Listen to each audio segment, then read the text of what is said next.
প্রচার করো যদি একটি মাত্র আয়াত হয়। সহিহ বুখারী। আমি প্রচার করছি, আপনারাও প্রচার করুন এবং ইসলামিক ভিডিও পাওয়ার জন্য চ্যানেলটি সাবস্ক্রাইব করুন। এর অতিক্রম যদি করতে চান, ওভারটেক করতে চান, আমার আল্লাহ বলেছেন ফালা তাতাদু ইন্নাল্লাহা লা ইউহিব্বুল মুতাদিন। খবরদার সীমা অতিক্রম করিস না।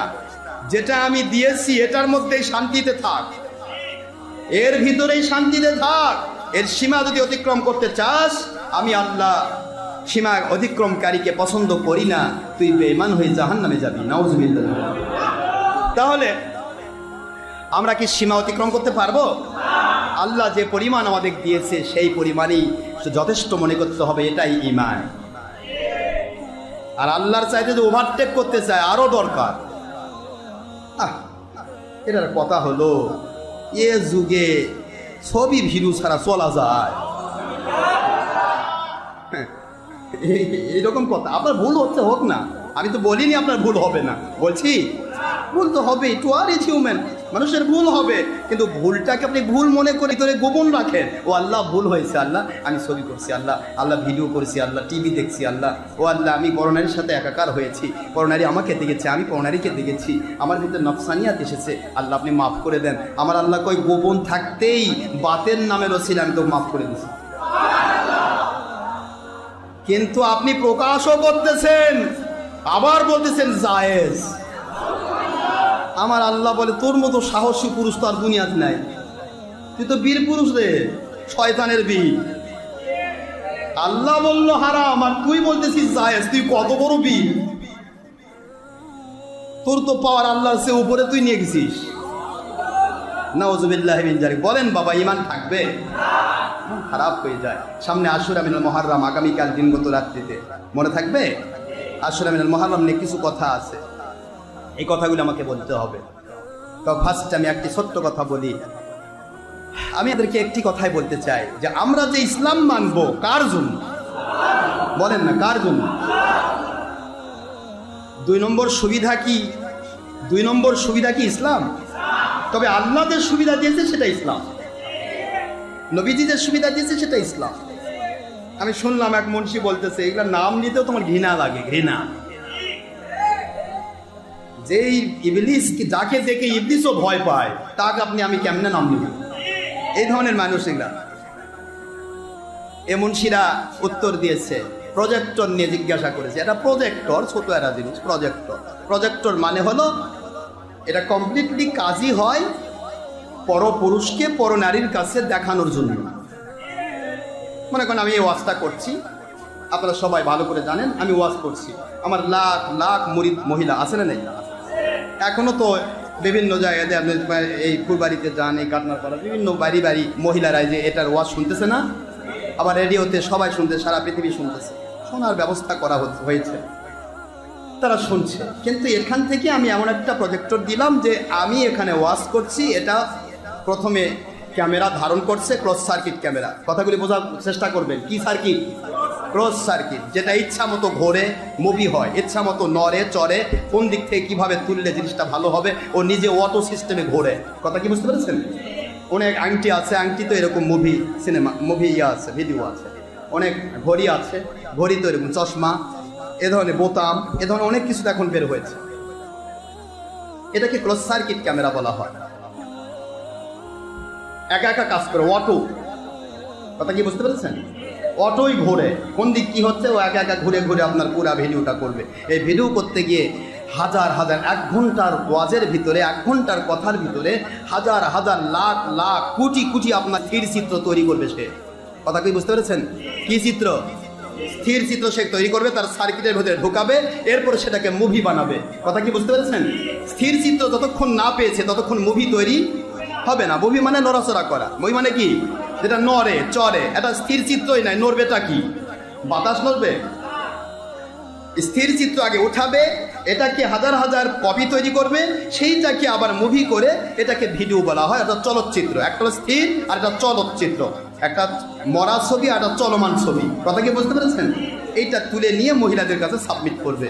মহিলা থাক, যে কোনো জায়গাতে আপনি দিচ্ছেন, ছবিটা তুললো, সেটা হাজার হাজার লাখ লাখ কোটি কোটি ছবি তুললো, এইটা আবার সে মুভি হলো, সেটা চলচ্চিত্র তৈরি করলো, ভিডিও বানায় নিল ওর ক্লোজ সার্কিট ক্যামেরার ভিতরে, এখান থেকে সে সাবমিশন করছে, সাবমিট করছে, সাপ্লাই দিচ্ছে ওই জায়গাগুলোতে যেখানে বড় বড় স্ক্রিন পর্দা দেওয়া আছে, অথবা এরকম ছোট দেখ বড় দেখ টিভি দেওয়া আছে, সেখানে আপনাকে ওই কেমনে হাত নড়াচ্ছেন, কেমনে মুখ নড়াচ্ছেন, কেমনে কী করতেছেন, এই পুরাটাই তাদের কাছে হুবহু তুলে ধরতেছে। এর নাম প্রজেক্টর। এর নাম কি বাবা? এটা জোরে বলবেন না, কি এটা? এর নাম প্রজেক্টর। প্রজেক্টর নিয়ে আমাদের ইমান ধ্বংসের কারিগর, ভুল করার মেশিন গান, ইমান ধ্বংসের কারিগরকে জিজ্ঞাসা করা হয়েছে প্রজেক্টর কি। সুনুন মুন্সি আব্দুর রাজ্জাককে বলা হয়েছে, এই একই কথা বলা হয়েছে আপনার ওই যে উলিপুরি খারেজি, এই একই কথা বলা হয়েছে অসংখ্য 2 নম্বর মৌলবি যতগুলো আছে সবাইকে জিজ্ঞাসা করা হয়েছে। সব মৌলবি দেখেন কি সুন্দর করে আরবি কয়, হ্যাঁ ভালো করে বোঝেন, কি ধান্দাবাজ, সলচাতুরিবাজ, ধান্দাবাজ, আপ্পাবাজ, বেঈমান, কি সুন্দর করে আরবি কয়, মাসারি কি হা ওয়া মাগারি বিহা। পূর্ব পশ্চিমের সকল আলেমরা একমত প্রজেক্টর জায়েজ আছে।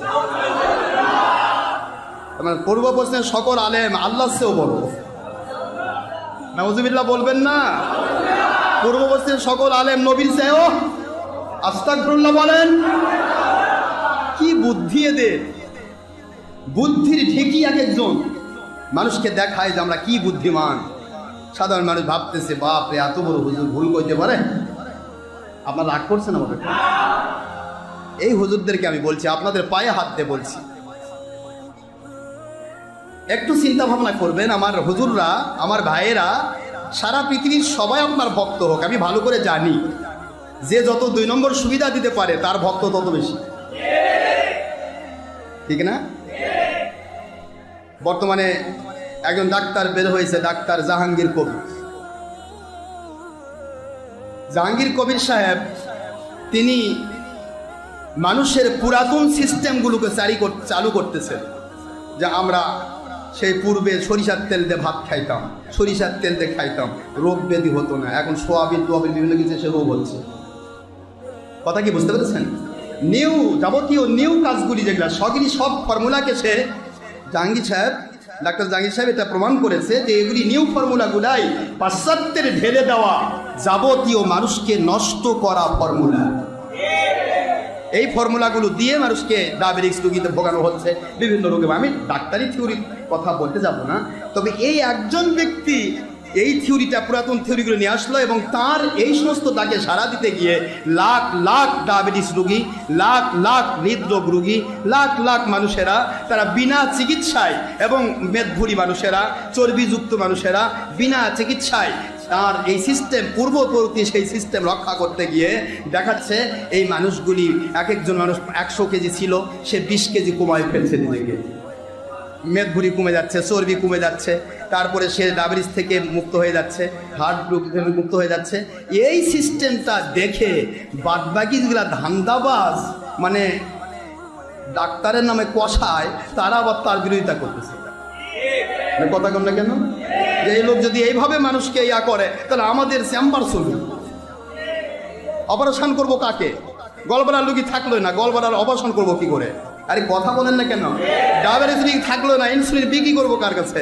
প্রতিদিন ডায়াবেটিস রোগী যাবে, চেক করবে, প্রতিবার যাবে, প্রত্যেক ডায়াবেটিস রোগীর জন্য একবার 100 বা 200 টাকা করে পাবো, এগুলি আসবে থেকে। এইভাবে করে তারা ধান্দা চিন্তা করতেছে। আমাদের সিস্টেমটা ঠিক ওই রকম। আমরা পূর্ববর্তী নবী রাসূল আলাইহিস সালামদের দেওয়া, সাহাবায়ে কেরামের দেওয়া সঠিক ইসলামের গল্প করতেছি, আর ধান্দাবাজ বংশীরা আমাদের দুশমন করছে। কিন্তু আমাদের দ্বারা মানুষের ঈমান ঘাটতি হচ্ছে না পূর্ণ হচ্ছে? আমি আপনাদের কষ্ট দিতে চাই না, শুধুমাত্র দৃষ্টান্ত দিলাম। Example is better than good advice. বাবাজিরা আমার খেয়াল করুন, সকল প্রজেক্টর মৌলবীরা একটাই কথা তারা বলেছেন, উত্তর একটাই, পশ্চিমা আলেম যারা, মানে ওহাবি আলেম, কথা কোন দিকে? পশ্চিমা মাগারেবি হা, মাসারেকি হা, সকল পূর্ব পশ্চিমের আলেমেরা একমত হয়ে যে প্রজেক্টর জায়েজ, কিন্তু একটা দলিল দিতে পারে নাই আমার নবীর ভাষায়, কোরআনের ভাষায় জায়েজ আছে। তা আপনি ভুল করতে পারেন, সাধারণ মানুষগুলো ভুল করতেছে, এরা বেঁচে যাবে। এরা যে কোনো মুহূর্তে সঠিক তথ্য পেয়ে হারামকে হারাম মনে করে তওবা করে ফিরে আসবে, এদের গুনার জায়গা নেকিতে পরিবর্তন হয়ে যাবে। কিন্তু আপনি কি করছেন ভাইজান? আপনার দেখা দেখি তো হাজার হাজার লাখ লাখ কোটি কোটি মানুষ ধ্বংস হয়ে যাবে।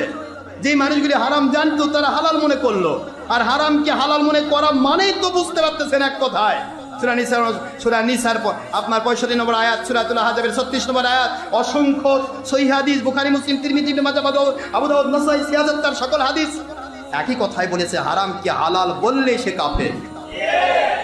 তাহলে আপনি নিজেরও ঈমান হারাচ্ছেন, লাখ লাখ কোটি কোটি মানুষ যারা আপনার ডাকে সাড়া দিয়ে সুবিধা ভোগ করবার যায় এটাকে স্বীকৃতি দিল, এদের ছিল ঈমান, গেল ঈমান, বেঈমান হয়ে মরল।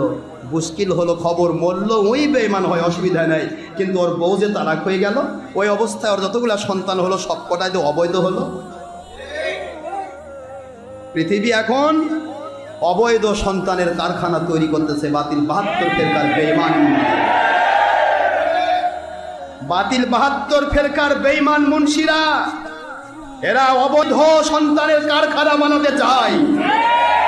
কারণ অবৈধ সন্তান যদি না হয় তাহলে 2 নম্বরী সুবিধাকে স্বীকার করবে না, আর 1 নম্বরের বিরোধিতা করবে না।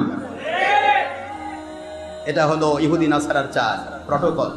আপনারা সবাই ভালো করে জানেন, আমার যদি ঈমান যায়, আমার ঈমান গেল, আমার বউ হলো এই ইমানদার আর বেঈমানের বিয়া থাকে, কথা কোনে কি হলো?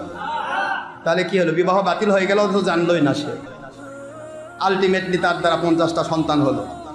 খালি ও একজনের কথা বলছে না, হাজার আরো 5 জন 10 জন মিলে সন্তান হলো 50টা, 100টা। এই 100টা সন্তান কি অবস্থায় আসলো পৃথিবীতে একটু বুঝান তো আমার। মন খারাপ হচ্ছে না? আপনি হারামকে হারাম বলেন, তাহলে তো হয়ে যায়, ভুল বলছেন কেন? কি উত্তর দিয়েছে! হায় হায়, আশ্চর্য হয়ে যায় আমি, আমার ব্রেন ঠিক থাকে না, এদের কথা শুনলে ব্রেন ঠিক থাকে। কি উত্তর দিয়েছে বলবো? উত্তর দিচ্ছে আয়েশা সিদ্দিকা রাদিয়াল্লাহু তাআলা আনহা। তিনি একদিন জেদ ধরলেন, আল্লাহ নবী সাল্লাল্লাহু আলাইহি সাল্লাম আয়েশা সিদ্দিকাকে নিয়ে গিয়ে তিনি নাকি হাবশি গোলামদের খেলা দেখাচ্ছিলেন। হাবশি গোলামদের খেলা দেখাচ্ছেন হুজুর। হাবশি গোলামদের খেলা দেখালেন। আয়েশা রাদিয়াল্লাহু তাআলা আনহা তৃপ্ত হয়ে গেলেন। অনেক সময় কেটে গেল, এরপরে আল্লাহর নবী বলেন, আয়েশা সিদ্দিকা রাদিয়াল্লাহু তাআলা আনহা, আপনি কি পরিতৃপ্ত? কি বুঝাতে চায় এরা? যে নবীর স্ত্রীগণ পরপুরুষ দেখে পরিতৃপ্ত। নাউজুবিল্লাহ বলবেন না বাবা? আয়েশা রাদিয়াল্লাহু তাআলা আনহা নাকি বলছেন, এই ঈমান ধ্বংসের কারিগর, ভুল করার মেশিন গানেরা, তোমাদের পায়ে হাত দিয়ে বলবো, দুনিয়া কামাই করো বাবা, কামাই করো, কিন্তু আল্লাহ খেপে গেলে কিন্তু উপায় না। আল্লাহ খেপায়ও না। হযরত আয়েশা রাদিয়াল্লাহু তাআলা আনহা নাকি বলছেন, আল্লাহর নবী, বড় তৃপ্তি সহকারে খেলা দেখলাম। এবার আপনারা আসেন তো বাবা, হাদিসের উদ্ধৃতি দিল বেঈমান মুন্সিরা, হাদিসের উদ্ধৃতি দিল এটা বুখারীর হাদিস। আমার ভাইজান, আপনাদের পায়ে হাত দিয়ে বলবো, বুখারীতে ঘোড়া জব করার কথা আছে। আপনাদের বাড়ির বছরে কয়টা ঘোড়া জব করেন? ওই মুন্সিদের বলতেছি, যেই মুন্সিরা কয় বুখারীতে আছে, নাসেক মানসুক বুঝে না, ছলচাতুরিবাজ, ধান্দাবাজ, বেঈমান মুন্সি।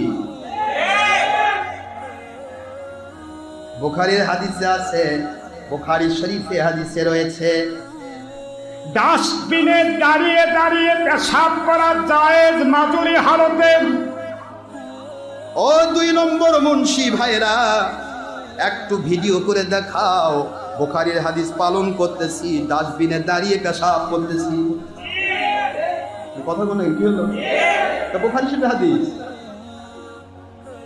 বুখারী শরীফে হাদিসে আছে। মন খারাপ হচ্ছে আপনাদের? পূর্ববর্তী নবীদের যুগে বিশেষ করে আদম আলাইহিস সালামের শরীয়তে একজন মেয়েকে আরেকজন ছেলের সাথে বিয়ে দেওয়া জায়েজ ছিল। কথা কোনো কি হলো? পূর্বের এক জোড়া ছেলে মেয়ে হলো, পরের এক জোড়া ছেলে মেয়ে হলো। এই দুই জোড়া ছেলে মেয়ের ভিতরে প্রথম জোড়ার ছেলে দ্বিতীয় জোড়ার মেয়ে, দ্বিতীয় জোড়ার ছেলে প্রথম জোড়ার মেয়ে, এইভাবে বিয়ে দেওয়া যায় ছিল। এ তো সহি হাদিসের এবারত।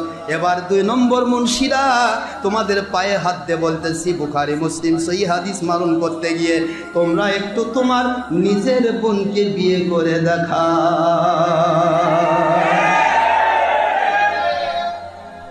ঘোড়া জবাই করে খাও, তারপর বলো বুখারী মানতেছি।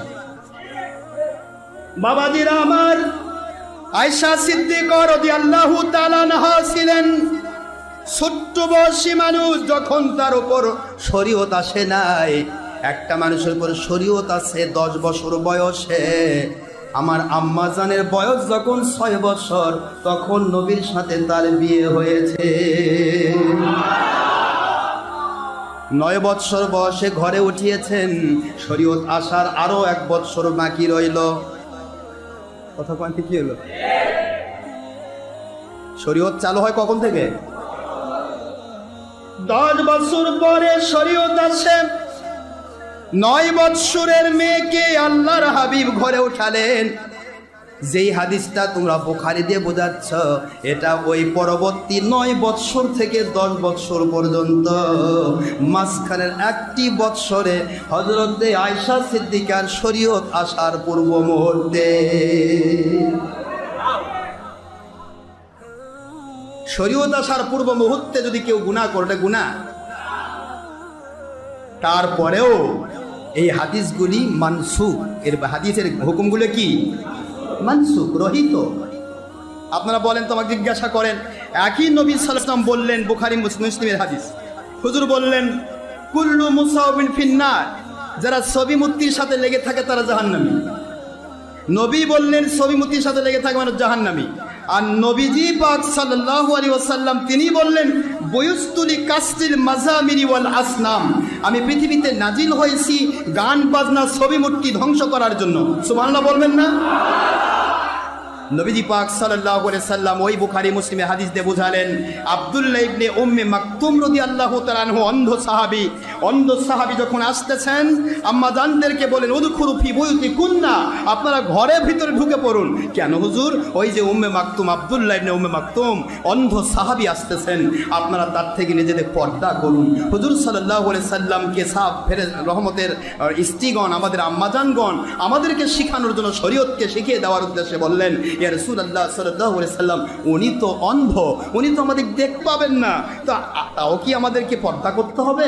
আল্লাহর হাবিব বললেন, উনি তো অন্ধ, আপনারা তো অন্ধ না। এই কথা যে নবী বলেন, উনি অন্ধ, আপনারা অন্ধ না, সুতরাং আপনারা তাদের দেখাও জায়েজ নেই, ঘরে ঢুকুন। সেই নবী আয়েশা সিদ্দিকাকে নিয়ে গিয়ে হাবশি গোলামদের ডাইরেক্ট দেখায় দিয়ে খেলা দেখাচ্ছেন। এই হাদিস টিকবে? কোনটা টিকবে? যদি আপনি বলেন আগেরটা টিকবে, তাহলে হুজুর পাক সাল্লাল্লাহু আলাইহি ওয়াসাল্লাম নিজে বলেছেন কিন্তু আমল করেননি, প্রমাণ হবে। নাউজুবিল্লাহ বলবেন না? হুজুর বললেন মহিলার জন্য পুরুষ, পুরুষের জন্য মহিলা, এটা পর্দা। কি পর্দা? তো পর্দার মধ্যে থাকাই হলো নিয়ম। এটাই হলো পরবর্তী হাদিস। এই কথা কেন বুঝি না আমরা? এটাই হলো পরবর্তী হাদিস, যে পর নারী পর পুরুষের চেহারা দেখা এটা গুনাহ ইচ্ছা করে। এখানে আবার কি দলিল দিতে দেখছেন? কি যুক্তি? কই যে দলিল পরে, আগে আপনার আকল খাটান। এরে তুই কি ইহুদি? ইহুদিরা তো দলিলের প্রাধান্য দেয় না, কয় যে আগে আকল জ্ঞান। ইহুদি কয় দলিল পরে, আগে আকল খাটান। আপনি গাড়ির চড়ে ঢাকায় যাচ্ছেন, আপনার বউ কি ড্রাইভারকে দেখতেছে না? দেখছেন? কি যুক্তি? সুন্দর যুক্তি না? কথা কোনো দেখেন না।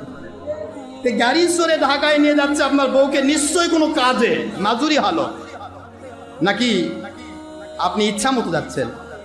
বাধ্য হয়ে একটা মানুষ মহিলাকে বের করে। তোমরা কি এই কথাও বুঝবে না?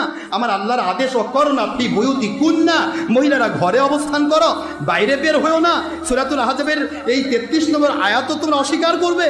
সুবহানাল্লাহ বলবেন না জোরে? আল্লাহ বলেন ঘরে থাকতে। এরপরে কোনো মহিলাকে যখন ঢাকায় নিয়ে যেতে হয়, বাইরে নিয়ে যেতে হয়, ওষুধ ডাক্তারের কাছে নিয়ে যেতে হয়, অবশ্যই নিয়ে যেতে হবে, কারণ তা সে মাজুরি হালত। মাজুরি হালতের মাসলা হবে আলাদা, ঠিক না? ঠিক বলেন না কেন? মাজুরি হালতের মাসলা যে কয় আপনার বউকে ডাক্তার নিয়ে যান না, ডাক্তারের কি চেহারা আপনার বউ দেখে না? কি বললেন বলেন, আমাকে বুঝান তো, এটা কি? ডাক্তারকে আপনার বউ দেখে না?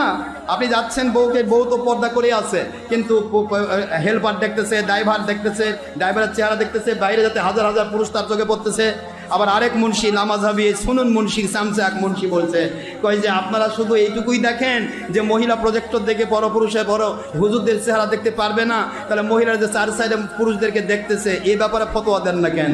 এরে ডেয়ার ব্যাটারি মুন্সি, মহিলার চার দেখি পুরুষ দেখতেছে বাধ্য হয়ে, আর তুক দেখা বাধ্য করলো কি?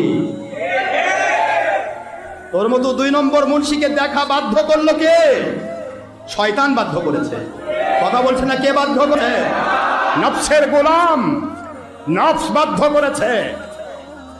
মহিলাদের কাছে প্রজেক্টর দেওয়া তুক বাধ্য করলো কে? যে প্রজেক্টর দিতেই হবে, পৌনের আমার চেহারা দেখতেই হবে। এই বাধ্যতুক করেছে কোন আল্লাহ, কোন নবী, কোন কোরআন, কোন হাদিস? তোর শয়তান তোকে বাধ্য করেছে। তুই শয়তানের গোলাম। একটা মানুষ জোর করে এক জায়গাত মানুষ চুরি করে তার টাকা পয়সা সব কেড়ে নিল, আরেক জায়গায় যায় মুন্সি টাকা পয়সা কেড়ে নিচ্ছে। এ ভাই কারে নিচ্ছে? আপনি মুন্সি না টুপিওয়ালা? কয় আপনি ওখানে দিয়া পারেন, আমাকে দিয়া পারবেন না। কি কথা করছেন না? কি ব্যাপারটা এরকম হলো না? আরে কথা বলছেন না কেন? কি চোর ডাকাত জোর করে অস্ত্র দেখায় টাকা কেড়ে নিল, এইটা দলিল দিচ্ছে মুন্সি। কয় আপনার টাকাগুলো দেন। কয় কেন? কয় আপনি তো টুপি আল্লাহ দাঁড়িয়ে আল্লাহ কহতে গিয়েছে, ওখানে দেওয়া পারেন না, আমাকে দেবেন না। এই তো বড় টাকা, ওই ডাকাতের চেয়ে এই বেশি অপরাধী না? কথা বলছেন না কেন? মাজুরি হালতকে তারা দলিল দিচ্ছে। মাজুরি হালতকে দলিল কি করে দিবেন আপনি? আশ্চর্য কথা। মানুষ বাইরে গেলে চোখ পড়বে, আল্লাহ আইন করে দিয়েছে কুল্লিল মুমিনাতি ইয়াগদুন্না মিন আবসারিহিন্না, পরনারী পরপুরুষের দিকে চোখ পড়তেই পারে, যদি পড়ে যায় হাইটা লো করে দাও, আইন শেষ। কোরআনের আইন মানা হয়ে গেল, আল্লাহর কাছে সে বেঁচে গেল, ফরজ ইবাদতের সওয়াব পাইল। সুবহানাল্লাহ বলবেন না? সূরাতুন নূরের 31 নম্বর আয়াত স্পষ্ট। 18 নম্বর সূরা 24 নম্বর পারা, 24 নম্বর সূরা 18 নম্বর পারা, সূরাতুন নূর, মদিনা অবতীর্ণ সূরা, আয়াত শরীফ নম্বর 31। আল্লাহ ঘোষণা দিলেন পর নারীর দিকে তোমার চোখ পড়ছে। 30 নম্বর পুরুষকে বলছে যে পরপুরুষে পর নারী দিয়ে চোখ পড়ছে, অসুবিধা নেই, তোমাকে আমি বোরকা পড়তে বলিনি, পুরুষকে বলতেছে। কাকে বলেন না? কাকে পড়ছে? ঠিক আছে, তোমার হাইটা লো দিয়ে দাও, তোমার অন্তরের ভাষা চোখ আমি দেখি তুমি কি করো। যদি লো দাও, আমি আল্লাহ তোমাকে ফরজ ইবাদতের সওয়াব দেব। আর যে হাই করে দেখো, নফসের গোলাম হবে, শয়তানের ধোকায় পড়বে, গুনাহগার হবে। যদি এইভাবেই মরে যাও, জাহান্নামে যাবে। নাউজুবিল্লাহ পড়বে না? এই হলো ইসলাম, এটা শরীয়ত। সূরা 30-31 নম্বর আয়াত আল্লাহ বলে দিলেন পরনারীর চেহারা পরপুরুষের দিকে পড়তে পারে, কিন্তু প্রজেক্টর আমি দিচ্ছি উদ্দেশ্যই, ও মহিলারা তোমরা আমার মতো হুজুরকে ঘন্টার পর ঘন্টা বসে থেকে দেখো। এই দেখো বলে আমি প্রজেক্টর দিলাম, এটা কি করে তুমি ওইটার সাথে মিলাবে? তুমি তো বলো নাই যে আমার প্রজেক্টরের ছবি যাচ্ছে, মহিলারা প্রথম দৃষ্টি মাপ, পরের দৃষ্টি লো করে দাও, তাও তো এক কথা হতো, কিন্তু ছবি তো হারাম। এগুলি কি হচ্ছে ভাইজান? আপনাদের কষ্ট হচ্ছে খুব না? আর ওই গ্রুপের মানুষ যারা, তাদেরকে কলজা ছেদে যাচ্ছে, কিন্তু কলজা ছেদলে হবে না। এখন কলজা ছেদে যেতে পারে, আল্লাহর কাছে কিন্তু জাহান্নামের আগুনে ছেদে যাবেন আপনি। জাহান্নাম ফিরে আসেন, ভুল হতেই পারে, মানুষের ভুল হবে, তো আর এ ঝিউমেন ভুল হবে, কিন্তু ভুলটাকে ভুল মনে করে ফিরে আসুন। মানুষের ভুল হবে না তা আমি বলবো না, কিন্তু ভুলকে ভুল বলুন বাবা। কখনো ভুলকে কখনো জায়েজ বলে না, হারামকে হালাল বলবেন না। খবরদার, ইমান শেষ হয়ে যাবে, যা ছিল সব বাতিল হয়ে যাবে। গত দিন 83টা হজ হয়ে গেছে, এই মুহূর্তে আপনি ইমান খলল করেছেন, সব হজ কি হবে? জীবনের সব ইমান আমল সব বাতিল হয়ে যাবে। বাবাজি এই জন্য পায়ে হাত দিয়ে বলছি ভুল করবে। দলিল কি দেওয়া হলো? একটু কি চিন্তা করবেন না? আমার নবীজি পাক সাল্লাল্লাহু আলাইহি সাল্লাম বললেন কুল্লু লাবিন হারামুন, প্রত্যেকটা খেলাধুলা হারাম। কি বলে না, কথা বলেন এখানে, প্রত্যেকটা খেলাধুলা কি হারাম। যেই নবীর মুখ নিশ্চিত অমিয় বাণী আল্লাহ পাকের ওহিয়ে গায়রে মাতলু, সেই দলিল আপনার সহি মুসলিমের হাদিস দিয়া, অসংখ্য সহি হাদিস দিয়া প্রমাণ হলো কুল্লু লাবিন হারামুন, প্রত্যেকটা খেলাধুলা হারাম ইল্লা বিসালাস, তিনটি খেলার কথা বলা হয়েছে জিহাদের প্রস্তুতি নেওয়ার জন্য, যেটা বর্তমান সময় প্রযোজ্য নয়। ইমাম মাহদী ইসলাম জাহির হওয়ার পরে এগুলি চালু করা হবে, জোরে বলুন সুবহানাল্লাহ। একটা হলো ঘোড় দৌড়, একটা কি 2 নম্বর ঘোড় সওয়ার তলোয়ার, আরেক 3 নম্বর তলোয়ার চালানো। বুঝতে পারতেছেন আপনারা? এই খেলাগুলি এখন নেই, কিন্তু খেলাগুলি চালু হবে। খেলা নয়, এগুলি ট্রেনিং। এগুলি কি বাবারা? ট্রেনিং, এগুলি জিহাদের ট্রেনিং। এই তিনটি খেলা ছাড়া সকল খেলা যেই নবী হারাম করলেন, ও 2 নম্বর বেঈমান মুন্সি ভাইরা, সেই নবীর থেকে কেমনে দলিল দিবা? আমার নবী খুব তার স্ত্রী আয়েশাকে হাফসিদ খেলা দেখাইছে। তাহলে তোমরা কি বোঝাতে যাচ্ছ? 2টা পয়েন্টে আসো। যদি তোমাদেরটা ঠিক হয় তাহলে নবী এক মুখে বলেন খেলা হারাম, আরেক মুখে নবী খেলা দেখাচ্ছেন, তাহলে নবী তোমাদের ভাষায় তিনি সঠিক আমল করেন না, যা বলেন তা করেন না। কি কথা বলছেন না কেন? নাউজুবিল্লাহ বলবেন না? সিস্টেমে আসো। তোমরা যে হাদিসটা দিচ্ছ ওটা আগের, আর ওইটাকে হুজুর বাতিল করতে গিয়ে এই কথাগুলি বলেছেন। খবরদার, আগে যা হয়েছে সেটা হয়ে গেছে, ইল্লা মা কদ সালাম, আগে হয়ে গেছে। আমি ফাতেমার সাথে আলীর বিয়ে দিয়েছি, চাচা ভাস্তি, আগে হয়ে গেছে। এখন আর শরীয়তে চাচা ভাস্তি বিয়ে জায়েজ নাই। সুবহানাল্লাহ বলেন না জোরে? আমি আপনাদের খেদমতে আরজ করছি, একটু বোঝার চেষ্টা করবেন, মন খারাপ করবেন না, বুঝে নেন। ইল্লা মা কদ সালাফ, যা হয়েছে সেটা হুকুম বাতিল। মা নানসাক মিন আয়াতিন আও নুনসিহা নাতি বিখাইরিম মিনহা আও মিসলিহা, আল্লাহ বললেন পূর্বে যা নাজিল করেছি তার বিপরীত অর্থ যদি পরে নাজিল করি তাহলে পরেরটা প্রাধান্য পাবে, পূর্বের হুকুম বাতিল হবে। যেটা বলুন সুবহানাল্লাহ। সূরাতুল বাকারার 106 নম্বর আয়াত। সুতরাং তোমরা যে হাদিসগুলি দিচ্ছ একটু কি চিন্তা করবে না যে এরপরে আরো হাদিস আছে? তাহলে সেই হাদিসগুলিকে তোমরা লুকে রাখলে, নাসেখ হাদিস লুকে রাখলে, আর মানসুখ হাদিস দিয়ে মানুষের কাছে নিজের 2 নম্বর সুবিধা ভোগ করছো। তোমরা কি একটু নিজেকে অন্ধকারে জিজ্ঞাসা করবে আমার সম্মানিত সোনার ভাইয়েরা, আমার এই ভুলের মেশিন গানেরা, শুনুন মুন্সিরা, অথবা ভুলের এই মানুষের ইমান ধ্বংসের মেশিন গানেরা, তোমরা কি একটু নিজেকে জিজ্ঞাসা করবে যে আল্লাহর হাবিব যে বললেন ওয়াইলুল লিল উলামায়ে সু, উলামায়ে সুর উপর আল্লাহর লানত, ওরা কিয়ামতের দিন শাররুশ শাররি শিরারুল উলামা খয়রুল খয়রি খিয়ারুল উলামা, দুনিয়ার শ্রেষ্ঠ মানুষের শ্রেষ্ঠ হবে আলেম, আর নিকৃষ্ট মানুষের নিকৃষ্ট হবে আলেম। আপনারা একটু নিজেকে জিজ্ঞাসা করেন তো ভাই, আপনাদের দরজা কয় নম্বরে? জুব্বুল হুজুন সম্পর্কে আল্লাহর হাবিব যে সতর্ক বাণী দিলেন, আল্লাহর হাবিব বলেন জুব্বুল হুজুন থেকে নিজেকে রক্ষা করো। সাহাবায়ে কেরাম আরজ করি ইয়া রাসূলুল্লাহ মা হুয়াল জুব্বুল হুজুন, জুব্বুল হুজুন কি জিনিস? হুজুর বলেন জুব্বুল হুজুন ওয়াদিন মুদফিল ওয়াদিন, এমন একটা উপত্যকা, যে উপত্যকা কি, যেটা মৃত্যুর আগুনের মানে জাহান্নামের আগুনের গর্ত, জাহান্নামের নিম্ন স্তরে থাকবে। জাহান্নামে থাকবে সাধারণ মানুষগুলো, তাদের নিচে থাকবে মুনাফিকগুলো। মুনাফিকরা হয় ধর্ম ব্যবসায় মৌলবীদের প্রতারণায় পড়ে। কথা কি বুঝতে পেরেছেন? এই জন্য মুনাফিকেরও নিম্ন স্তরে থাকবে জুব্বুল হুজুন।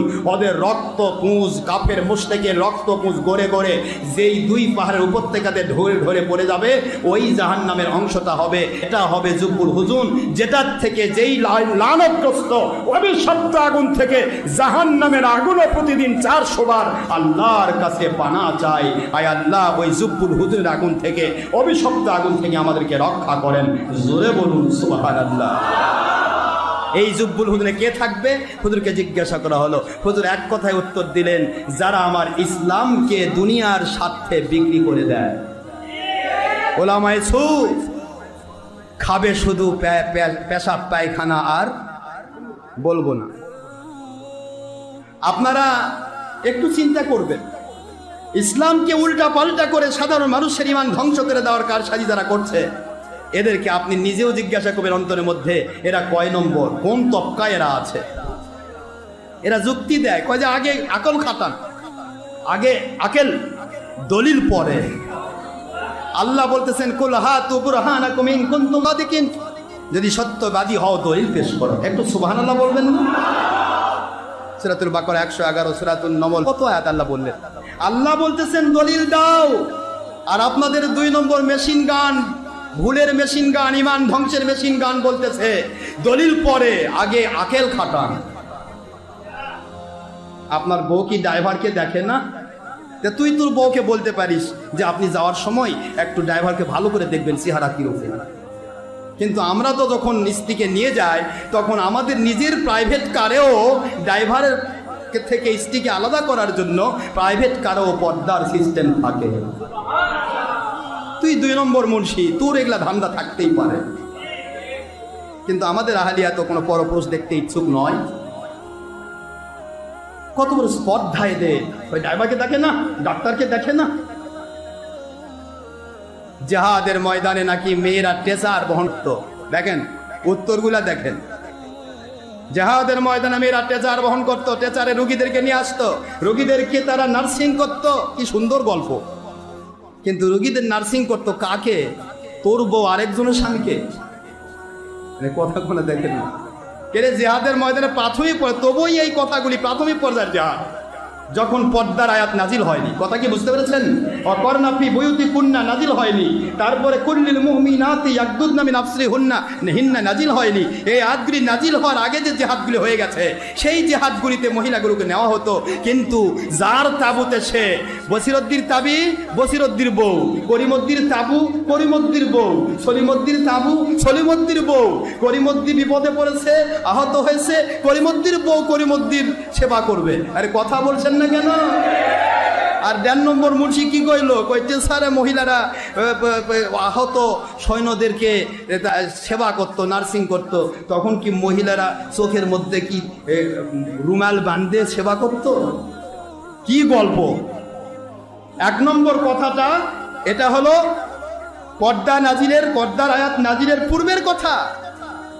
পর্দার আয়াত নাজিল হওয়ার পরে আর হুজুর সাল্লাল্লাহু আলাইহি ওয়াসাল্লাম কোনো জিহাদের ময়দানে মহিলাকে নেওয়ার অনুমতি দেননি। সুবহানাল্লাহ বলবেন না জোরে? পর্দার আয়াত যখন নাজিল না হয়েছে, তখন হুজুর মহিলাদের নেওয়ার অনুমতি দিতেন, তবে মহিলারা জিহাদে আসবে না, তারা তাঁবুর মধ্যে থাকবে। যার স্বামী আহত হবে তার তাঁবুতে পেশ করা হবে। সেই মেয়ে সেই তাঁবুর মধ্যে তার স্বামীকে, তার ভাইকে, তার বাবাকে ওই মেয়েটা নার্সিং করবে। সুবহানাল্লাহ বলবেন না? এরা কোথায় কি জোরাতালিতে লাগায় আর মানুষকে ধোকা দেয়। এটা ওই রকমই হলো মহিলাদের ব্যাপারে যেমন বলেছে, কই মহিলারা তারা মুখটা খোলা রাখতে পারবে, মুখ পর্দা নয়। আমরা দেখতে পাচ্ছি মুখ খোলা রাখতে পারবে, এটা পর্দার আয়াত নাজিল হওয়ার পূর্বে। সূরাতুন নূরের 31 নম্বর আয়াতে বলা হলো তাদের চেহারার উপরে পর্দা ঢেলে দাও। পর্দা ঢেলে জালাবি বোঝেন তো? বিজালাবিহিন্না, ওই মহিলাদের পর্দা ঢেলে দিতে হবে তাদের চেহারার উপরে। এই আয়াত যখন নাজিল হলো, তখন থেকে আর মুখ খোলার কোনো সুযোগ নেই। তারপরেও এখানে মুখ খোলার সুযোগ ছিল, তাও পূর্ব সময়ে ওই মহিলাগুলো, যেই মহিলাগুলো তারা দাসী বা বাদী, যারা বাড়ির কাজের মহিলা। কথা কি বুঝতে পেরেছেন?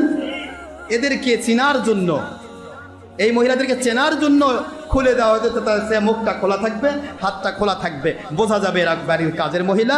আর যার মুখটা ঢাকা আছে সে হবে ওই বাড়ির সধবা, অর্থাৎ ওই বাড়ির মালিকের স্ত্রী বা মালিকের মেয়ে। এটা প্রমাণিত হবে। এই প্রমাণটার জন্য হুজুর পাক সাল্লাল্লাহু আলাইহি ওয়াসাল্লাম প্রাথমিক পর্যায়ে এইরকম ব্যবস্থা করেছিলেন। তাহলে এরা আরেকটা বিষয় হলো, কষ্ট হচ্ছে নাকি আপনাদের? আরেকটা বিষয় হলো যে মহিলাদের স্বামী বা পুরুষের আকর্ষণ নষ্ট হয়ে গেছে, এত বৃদ্ধা, 7 বছরের ঊর্ধ্বে মহিলা, এই ধরনের মহিলাদের চেহারা খুলে রাখার আইন ছিল। তাহলে এরা কি বোঝাতে চাচ্ছে? একদিকে বোঝাতে চাচ্ছে যে সব মহিলাই কাজের মহিলার মতো। দ্বিতীয় নম্বর বোঝাতে চাচ্ছে সব মহিলাই 80 বছরের ঊর্ধ্বে বয়স। কি করল আপনারা? তার কারণে তারা মুখ খোলা রাখবে। এই ধরনের উল্টাপাল্টা বক্তব্য, কোথায় কোনটা লাগে দেয়, লেজ নিয়ে আসে, গোড়াত লাগায়, গোড়া নিয়ে যা আঘাত লাগায়, উল্টাপাল্টা করে এরা দুনিয়ার মানুষকে ধোকা দিয়ে ধান্দাবাজি করে মাল কামাই করা ধান্দা করে। আমি আপনাদের পায়ে হাত দিয়ে বলছি, ওয়াজ করে আমার উদ্দেশ্য নয়, ওয়াজ করে ব্যবসা করি না, মাল কামায় ধান্দা করি না, এমন কিছু বই না ভাই হেলিকপ্টার লাগবে, 1 লাখ টাকা রাত লাগবে, টাকা নাই আমার। আমার উদ্দেশ্য হলো তোমাকে আল্লাহর সন্তুষ্টির পথে দাওয়াত দেওয়া। ভালো লাগলে মানো, না ভালো লাগে দেখা হবে কিয়ামতের দিন। তুমি কয় নম্বর হুজুর ধরেছো আর কার লিঙ্কি ধরে তুমি কোন জান্নাতে যাচ্ছ দেখবো আমি সেদিন ইনশাআল্লাহ। আমার দায়িত্ব মানুষকে জানিয়ে দেওয়া, মানুষকে মানানোর দায়িত্ব আমার নেই। জানিয়ে দেও, মানলে মানো, না মানলে না মানো। মন খারাপ নাকি আপনাদের? এরা বলতেছে ভিডিও, আমি এদের খেদমতে একটা যুক্তি দেই, যুক্তি তো দেই না, আমি ইচ্ছা করে বাধ্য হয়ে দিতে হয়। যে ব্যক্তি পায়খানার ডিব্বার মধ্যে হাবুডুবু খাওয়ায় জায়েজ বলে, ওই ব্যক্তিকে যদি কেউ প্রশ্ন করে ভাই পেশাবের মধ্যে হাবুডুবু খাওয়া কি, কথা বলে তাহলে ওই কি বলবে? খালি জায়েজ নয়, ফরজ। কারণ পেশাব পায়খানার মধ্যে হাবুডুবু খাওয়াই জায়েজ। পায়খানা তো ঘর শরীরের মধ্যে লাগে থাকে, দুর্গন্ধ, মানুষ দেখে, আর পেশাব দিয়ে ভুলে পুরা সব শেষ হয়ে যায়। পেশাবটা নাপাক হোক, গন্ধ হোক, কিন্তু শরীরে তো আর পায়খানা থাকে না। কথা বলছেন না কেন? যে ব্যক্তির কাছে পায়খানা ডিব্বার মধ্যে ডুবে থাকাই জায়েজ, সে ব্যক্তির কাছে আপনি জিজ্ঞাসা করতেছেন ভাই পেশাবের মধ্যে ডুবে থাকা কি, আপনিও তো একটা জালিয়াত নম্বর 1। ও তো পায়খানার মধ্যে ডুবে থাকে, ওকে আপনি পেশাব সময় জিজ্ঞাসা করেন কি? পেশাব পায়খানার মধ্যে ডুবে থাকে, সে কখনো মানুষকে ওযু শিখাতে পারবে না। কথা ঠিক না? ঠিক। হারাম হারামি, হারামের মধ্যে থেকে হারামি বের হবে, নাপাক থেকে নাপাকি বের হবে, পাত্রে আছে যা ঢালিলে পরিবে তা। সুতরাং এদের কাছে কিছু জিজ্ঞাসা করে নেওয়া মানে পায়খানার ডিব্বার কাছে গিয়ে বলা ভাই তুই একটু মধু দে আমার। পায়খানার ডিব্বা কোনোদিন মধু দেবেও না, আপনি খাইতেও পারবেন না, পায়খানায় মধু মনে করে খেয়ে মরতে হবে। এটা মনে রাখেন ভালো করে। এরা বোঝাতে চাচ্ছে এ যুগে অসুবিধা নাই, বাইরে তো মহিলা পুরুষ দেখতেছে না, পুরুষ মহিলা দেখতেছে না, বাহ কি সুন্দর বুদ্ধি। তাহলে মৌলবী মুন্সিরা তোমরা সবাই মিলে একটু এজমা করো যে তোমাদের যদি পরনারীগুলো দেখা জায়েজ হয় আর পরনারীরা তোমাদের দেখা জায়েজ হয়, মাশাআল্লাহ, তোমরা পরনারী দেখবে, পরনারী তোমাদের দেখবে, সমস্যা নাই। তাহলে চিত্রজগতের নায়ক নায়িকারা কি অপরাধ করছে? কথা মানে কি হলো, কি বলেন না কেন? চিত্রজগতের নায়ক নায়িকারা অপরাধ জগতে কেন? তারা কি অপরাধ করলো? তারাও তো পুরুষ মহিলা। তোমার মতো 2 নম্বর মুন্সিকে যদি 2 নম্বর মহিলা দেখতে পারে, তাহলে চিত্রজগতের নায়ক নায়িকা যে ছবি ভিডিও করতেছে, তারা যে সিনেমা দিচ্ছে, তোমরা কাল থেকে জায়েজ করে দাও। কি কথা করছেন না কেন? বলেন না কেন? তোমরা বলো। যার কারণে তো টাঙ্গাইলের 2 নম্বর বাউল বলেছে এই মুন্সিদের চাইতে আমরা ভালো আছি। তোমাদের মতো 2 নম্বর মুন্সিদেরকে বাউলেরাও বুঝে 22 নম্বর। তোমাদের চ্যালেঞ্জ করে 22 নম্বর বাউলেরা, এগুলা মুন্সি যে আমাদের গান বাজনা বিরুদ্ধে করছে, আমরা 40 লাখ টাকা দিব যদি তারা আমাদের এগুলা এই করে। আসলে তো পারবে না, কারণ তুই ভিডিওর মধ্যে ঘোরাঘুরি করতেছিস বেটা, তোর ভিডিও পরনারী দেখে, পরনারী তুই দেখিস, পরনারী তোক দেখে, তা আমাদের পরনারী দেখলে কি হবে? এটাই তো বাউলদের গল্প, এটাই তো পৃথিবীর বাউলদের গল্প, পৃথিবীর যাবতীয় নায়ক নায়িকাদের গল্প। যে 2 নম্বর মুন্সিক যদি দেখা যায়, 2 নম্বর মুন্সিক যদি নারীরা দেখতে পারে, নারীরা যদি মুন্সিদেরকে দেখতে পারে, তাহলে আমরা কি অপরাধ করেছি? আমরা তো মানুষকে চরিত্র বানানোর জন্য আমরা সিনেমাতে করতেছি, এখান থেকে মানুষ শিক্ষা নিবে, তাহলে ভালোই তো। তাহলে তো সুরে সুরে মাস্তুদু ভাই সবাই মিলে একসাথে জাহান্নামে যায়। ওদেরটা আবার অপরাধ কেন?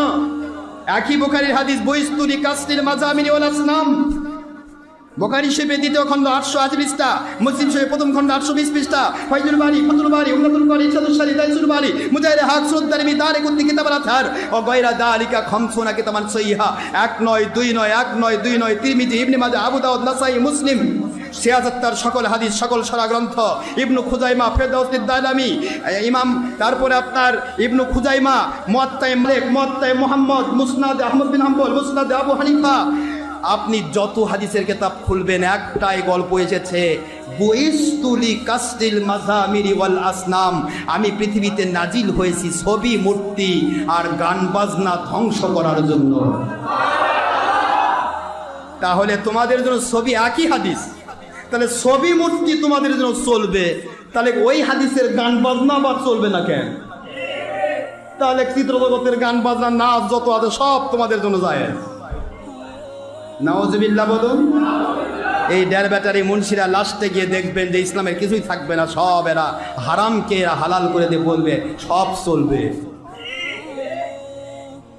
কারণ একটা মানুষ যখন হারাম খায়, একটা মানুষ মদ খাচ্ছে, তার কাছে গিয়ে যদি আপনি বলেন ভাই মদ খাওয়া কি,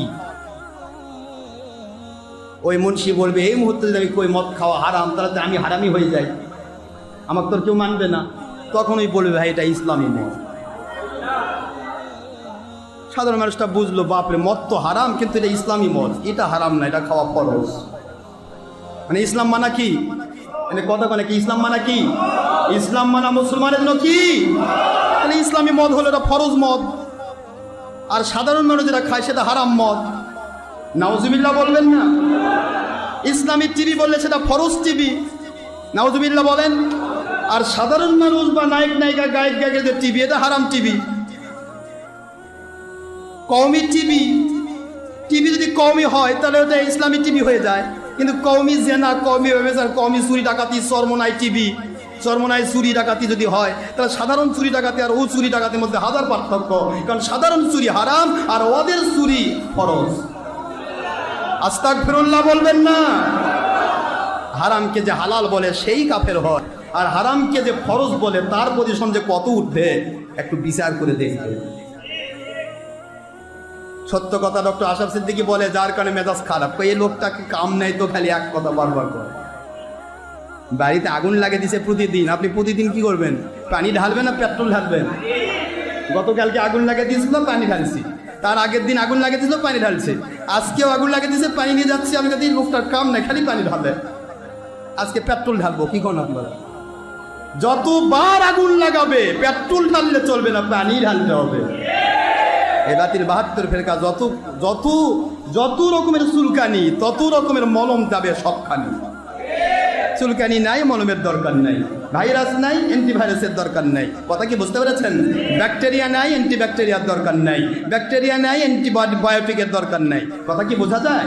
আসুন আমি বোঝাতে, বাবারা আমি এক কথা বারবার বলতে কষ্ট লাগে, কিন্তু এদের উত্তরগুলি তো দেওয়া জরুরি। আমি তো ওয়াজই করতে পারি না, এরা কখন কি বলে হুঁশ নাই, যা ইচ্ছা তাই কয়। আর দলিল দেয় কি, বাপরে কি খোড়া দলিল।